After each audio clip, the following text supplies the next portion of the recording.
D&D, the world's greatest role-playing game. I've been playing for years now, and nothing gets me more excited than making a badass character or monster. And video games and anime provide the perfect inspiration for this. I mean, look at this stuff. But then you look at the game, and what you get is something like 4 Elements Monk? Oh, brother, this guy stinks! Seriously, what am I even supposed to do with this? 4 key points for burning hands? Come on! We'll have to make some major changes around here. Welcome to the table. My name is Ian, and this is Incendium D&D. Today, we're gonna hack Dungeons & Dragons.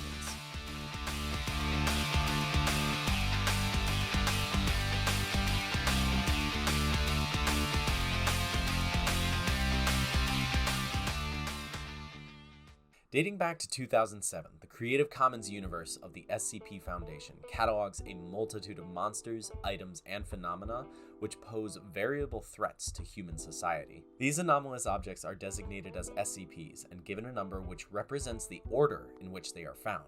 They can range from dangerous to cuddly and are classified in terms of containment difficulty. Their powers range from reality distortion to indestructibility to being the literal embodiment of happiness. And the secret global organization only known as the Foundation has taken up the daunting task of protecting our world from them by any means necessary. Think Illuminati, but modern and scientific, rather than arcane and mystic. Multiple tragedies have been resolved or outright prevented thanks to their hard work, but as more SCPs are discovered, the threat of complete extinction continues to grow. Dungeons & Dragons is a TTRPG in which you can do anything. You design the game alongside your players for everyone to enjoy, and you as the DM get to make decisions on what kind of NPCs, monsters, or even gods appear in your world. And SCPs, as you might have guessed, make for some great inspiration. Generally, they fit within a horror or mystery style game, but they can be comedic or tragic as well. Above all,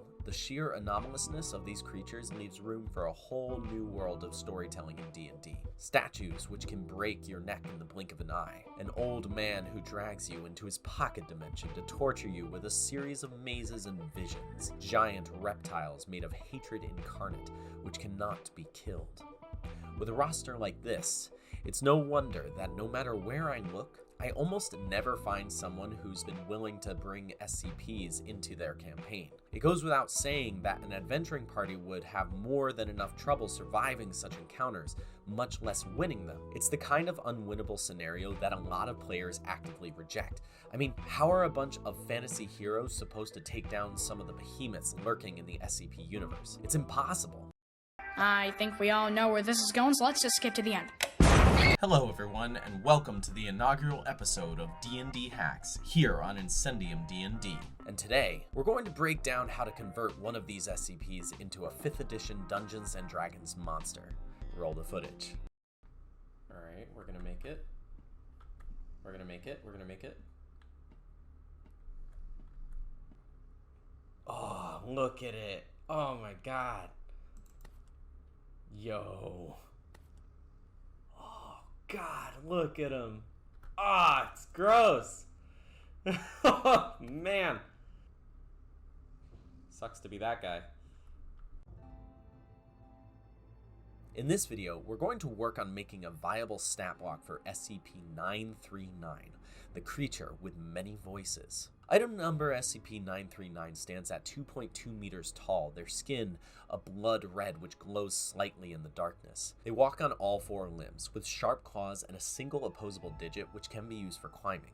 Their teeth are similar to those of an anglerfish, and their bite has measured in the range of 35 megapascals, which is near the same strength as a Nile crocodile. You might mistake them for your average warm-blooded, pack-based predator if not for the distinct absence of many vital organs, including circulatory and respiratory systems, and they have an uncanny ability to mimic the voices of their prey. They use this ability to lure further victims into their ambush, especially in dark areas. And on top of all this, they excrete an aerosolized amnestic, undetectable by color or smell, comparable to the Class C amnestics used by Foundation laboratories, which can cause a memory blackout of the last 4 to 7 days. SCP-939 is a creature with a containment class of Keter, the highest of the standard 3 containment classes. Keter class SCPs are often considered the most dangerous anomalous creatures in the Foundation universe, but this isn't because of their physical or destructive power. No, object classes are designated in terms of difficulty to capture and contain, and the Foundation believes that multiple instances of SCP-939 have yet to be encountered in the world, especially because of how they are born, werewolf style. Although difficult to kill, it's not impossible. Shoot or hack at this creature enough and it will stop functioning, although getting to that point won't be easy. This makes them a great candidate for conversion into a D&D stat block for our purposes. Before we get into it, go ahead and comment below which other SCPs I should do. I'm currently running through SCP Series 1, so if you can add some monsters from that series specifically, that would really help me out. But make sure that they are actually viable as D&D encounters, and not just overpowered gods. We're not trying to make any more Tarasques around here.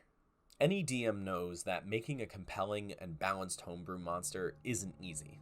You can go wrong with too many immunities, too high of an AC, or just plain unfair features. One of the best ways to do this while keeping the encounter balanced is to make use of pre-existing 5th edition stat blocks with a desired challenge rating that matches what you have in mind. Very few games make it to 20th level or late game, and I want my players to encounter this creature sooner rather than later. And since they're a pack-based predator, we'll have to take that into account as well. So let's shoot for a CR of 5. CRs aren't perfect, but they do give us a ballpark to work within. Let me introduce you to the Bulette.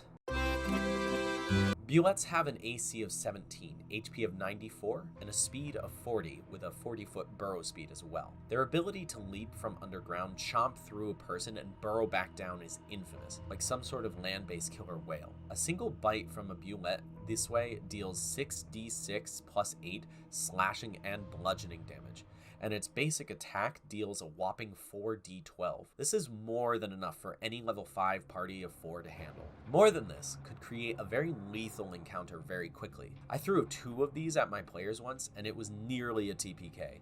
So if you don't think your party can handle 2 to 3 Bulettes, you might want to hold off on SCP-939 a little bit longer. Our SCP's natural armor isn't plated like the Bulette, so we're going to knock down this AC to 16, but keep the HP the same. And rather than a speed of 40, we're going to reduce the speed to 30 for this one, and changing that burrow speed to a climbing speed as well. After all, these creatures don't quite dig, but their claws are useful for climbing. Oh, and instead of a medium monstrosity, we're going to make SCP-939 a large aberration, due to the nature of its creation. Click the link to the Foundation entry below to learn a little bit more about this monster. I see this creature's primary scores being strength based on its bite power and constitution based on how hard it can be to kill effectively. We'll give it a dump stat in intelligence of 5, which will allow most psychic spells to affect it, and we'll give it an average to slightly above average dexterity, wisdom, and charisma. This gives 2 very strong reliable stats, but also ways for the party to exploit certain weaknesses. Its stats will set up these other characteristics such as saving throws and skills, and tell us a few more things about this SCP. For one, it is perceptive despite its lack of traditional eyes, so we'll give it a blind sight of 15 feet alongside a tremor sense of 60 feet. We'll throw some resistances in there to make things interesting, along with an immunity and vulnerability. I firmly believe that all monstrosities and aberrations should have at least one. Radiant damage makes sense as an immunity since it doesn't have any eyes, and thunder damage also makes sense as a vulnerability since it detects its victims through tremor sense primarily. And lastly, for languages, we'll allow it to understand common and undercommon. By the way, if you enjoy the SCP universe and you want to see more customized, functional stat blocks based on these anomalous objects, go ahead and leave a like and subscribe to follow up with future videos. So now for my favorite part of the stat block, SCP-939's damage and abilities. The Bulette deals 4d12 on a basic hit, so we're going to reduce ours to 3d12. This might feel like a hefty nerf with no other way to deal damage, but it's important in order to balance out its passive feature. Remember that classy amnestic it exudes? Well, Our party is in for a doozy of a fight for what I've come up with next, the Amnestic Cloud. SCP-939 emanates a cloud of undetectable gas within a 10-foot radius. When a creature enters this area for the first time, it must make a DC 12 Constitution saving throw. On a failure, it becomes paralyzed for 1 minute. The creature can repeat this saving throw at the end of each of its turns. If they fail to save a second time, they lose their memories for the last 24 hours. If a creature succeeds, they are immune to this effect for 24 hours. There are other creatures in D&D which affect a creature's memory, such as the Oblex. Oblexes are extraordinarily intelligent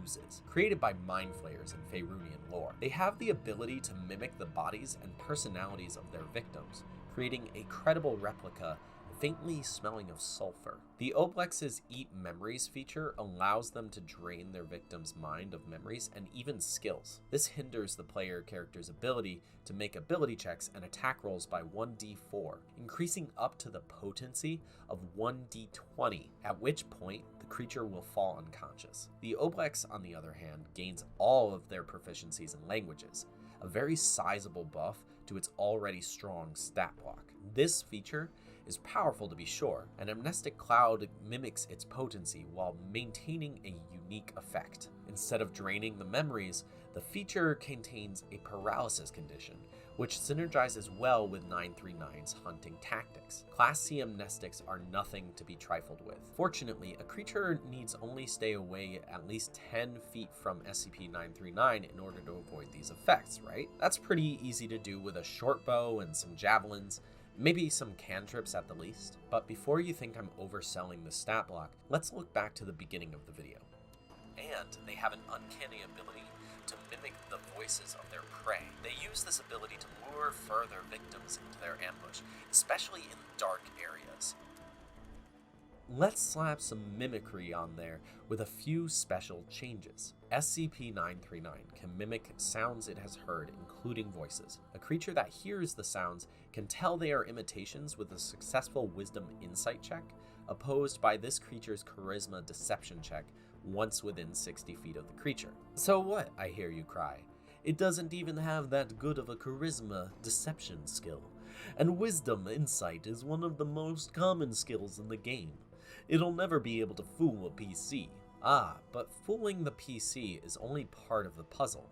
Note the 60-foot distance I've added to it. That's within the Tremor Sense's range, and the PCs only get to make their check once they are already in the area. While the party is busy making insight rolls, our monster will already know where they are.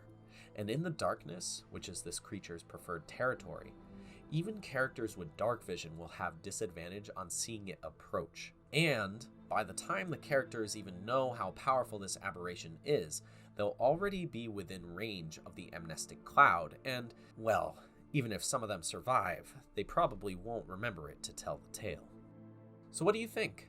SCPs are often horrifying, unkillable creatures with inexplicable abilities. Maintaining the balance of the game while keeping true to their nature and theme is an incredible challenge for any dungeon master. That's why most people just keep these worlds separate, but I think they can still serve as great inspiration for encounters, and as long as we balance their unique features with the rest of their stat block, you and your party are guaranteed to have a great time fighting against them. As a parting note, I do recommend using this creature in places like caves or entrances to the Underdark. This is an aberration, not a monstrosity, but I still feel that it is an appropriate environment for SCP-939, the creature with many voices. Happy hunting, everyone, and I'll see you in the next video.